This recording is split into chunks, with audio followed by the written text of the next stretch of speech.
Sementara itu, di submission kami kedua, yaitu sebuah clubhouse yang ada di kawasan Bumi Serpong Damai atau BSD. Di kawasan ini ada satu area yang diisi oleh beberapa klaster.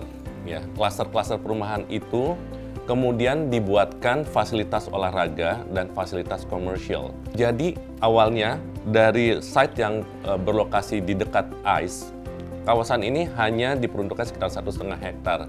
Tapi kemudian pemberi tugas membuat tambahan area sehingga total luasan yang kami kerjakan adalah 3 hektar. Nah, apa programnya di situ? Karena fasilitas ini melayani beberapa klaster, nah, jadi yang memang dibuat adalah bisa menampung lebih dari 1.000 orang di situ ya. Jadi karena memang ada fasilitas seperti kolam renang olimpiade yang size-nya ada untuk yang adult dan ada untuk yang anak-anak. Kemudian ada 2 lapangan tenis.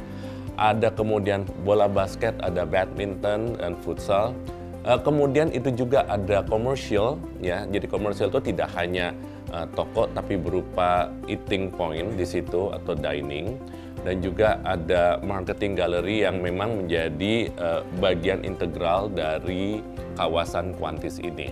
Nah, kawasan ini sebenarnya tidak punya sejarah mengenai karakter arsitektur sehingga kami cukup bebas untuk menginisiasi apa yang kami inginkan.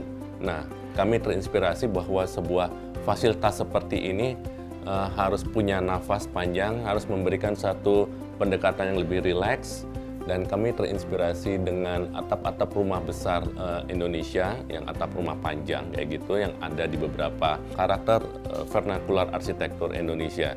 Cuma dengan sedikit modifikasi, kemudian kami memberikan satu disrupsi terhadap rumah panjang ini dengan menekankan pada area kedatangan, ya, area drop off, dan kemudian memberikan peluang-peluang di mana lubang-lubang atau insersi yang kami lakukan di situ menjadi sebuah ruang biologi atau bisa kita buat taman, kolam, pohon dan sebagainya yang juga integral terhadap fungsi di bawahnya yaitu fungsi changing room dan sebagainya.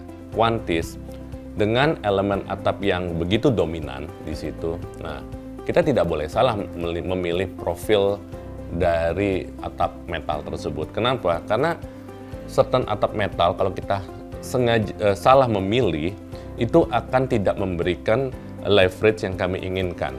Nah, kadang-kadang kami juga melihat beberapa referensi ya, rumah-rumah dari misalnya bangunan yang ada di Jepang kayak gitu, mereka juga banyak menggunakan atap metal tapi tidak kelihatan industrial, mereka tetap kelihatan elegan di sini. Jadi akhirnya setelah melihat beberapa profil yang ada, kami memutuskan untuk menggunakan produk BlueScope karena dia membawa 2 misi di situ yaitu karakter dan strength. Akan memberikan efek ungkit ya, leverage-nya kepada rekan-rekan sejawat yang kemungkinan punya pilihan untuk melakukan steel architecture, tidak hanya konvensional atau concrete architecture di sini. Ini akan mengencourage kita, mendorong kita untuk explore lebih jauh potensi yang ada dengan menggunakan elemen yang memang mungkin belum menjadi pilihan awal gitu ya. Tapi kemudian dilihat potensinya bisa memberikan karakter atau hal lain yang kemudian membuka banyak hal lagi eksplorasi mengenai tidak hanya karakter arsitekturnya, tapi kemudahannya, deployment-nya, dan sebagainya. Sehingga saya berharap kolaborasi antara IAI dan BlueScope di sini memiliki keberlanjutan karena yang saya percaya effort yang berkelanjutan itu konsistensi yang akan memberikan satu hasil yang terukur. Saya sangat senang kolaborasi antara IAI dan BlueScope mengenai Steel Architecture Award ini kemudian dilanjutkan di level ASEAN.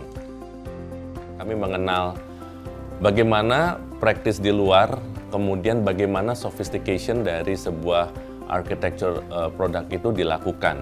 Hal yang paling penting adalah bagaimana arsitek Indonesia, kami, dan khususnya Abude yang beruntung diberikan kesempatan tersebut, bisa mengukur sejauh apa praktis arsitektur di Indonesia bisa dilihat dengan produk-produk yang ada di rekan-rekan kami di luar sana, dan kemudian bagaimana kami bisa mem-package ini dalam sebuah presentasi yang menarik. Karena satu hal yang menjadi catatan saya adalah bagaimana rekan-rekan di luar sana mengangkat sisi lain dari sebuah produk arsitektur dari sisi yang belum pernah atau jarang kami lakukan.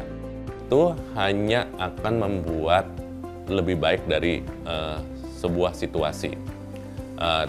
Ya katakanlah kompetisi itu bisa dari untuk daerah komersial gitu ya, atau rumah kayak gitu yang berdekatan dengan kami. Jadi kalau misalnya developer itu berkompetisi, memang produknya akan yang lebih bagus hanya akan dinikmati oleh konsumen. Dan begitu juga arsitektur dan arsitek, bahwa hanya dengan berkompetisi mengukur bagaimana berada di mana kami bisa memberikan yang lebih baik tidak hanya terhadap klien kami, tapi juga pembangunan keberadaban di Indonesia dari segi steel architecture.